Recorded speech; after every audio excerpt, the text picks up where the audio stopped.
Max is very competitive, as am I. It's one of the reasons I fell in love with him. Oh, it's easy. He was Incredible Hulk. Eric Bana. Other one. Mark Ruffalo. Other one. Lou Ferrigno. Primal Fear. Richard Gere never played the Incredible Hulk. Time. Jesus Christ. Ed Norton. Oh, Primal Fear. Guys, what do you say we do this at my house next week? This will be a game night to remember. Oh, boy. With last week's release of the movie Game Night, we decided to visit one of Ottawa's most popular board game playing venues to find out a little more about this booming business. I'm here outside of the Loft on 14 Waller Street in Ottawa, where board games are king.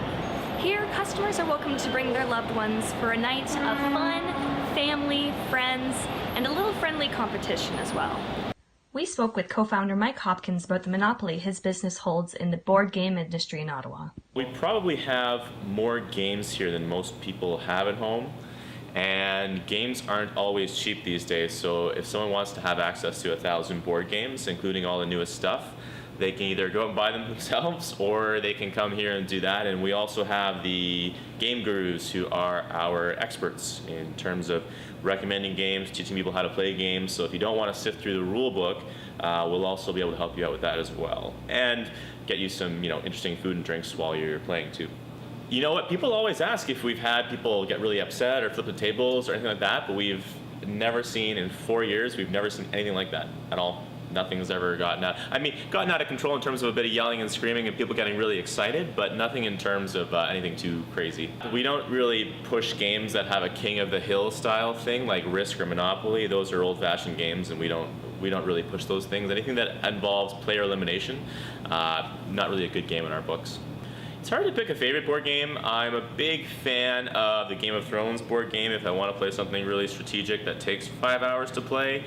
But if I have less time than that, I just want to do something creative, like play Dixit, or games that involve a lot of improvisation or maybe a little bit of lying or a bit of creativity. Those games are a lot of fun as well. Board games have gotten a lot better. Like I said earlier, with Monopoly, with Risk, with the games we associate with our childhood, they tend to involve what we call the slow strangulation of the weaker players until someone's king of the hill, and it's not fun for people who get eliminated, and oftentimes the choices are not very interesting. So with the kickoff of games like Settlers of Catan, where there's a bit of randomness, but you also have some interesting choices to be made, and it's just a race to get to a certain place, so everyone's kind of in it until the end, and you can pursue different strategies. And all the social games, whether it's even Cards Against Humanity, that sort of thing, games have gotten a lot more fun, they've gotten a lot funnier, they've gotten more interactive. So I think just the appeal to a social activity that is really a lot better than it used to be is the number one driver behind the way that the board game craze is kicking off right now.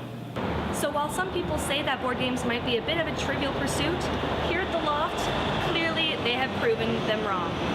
With Blue Ottawa, I'm Kelly Speagle.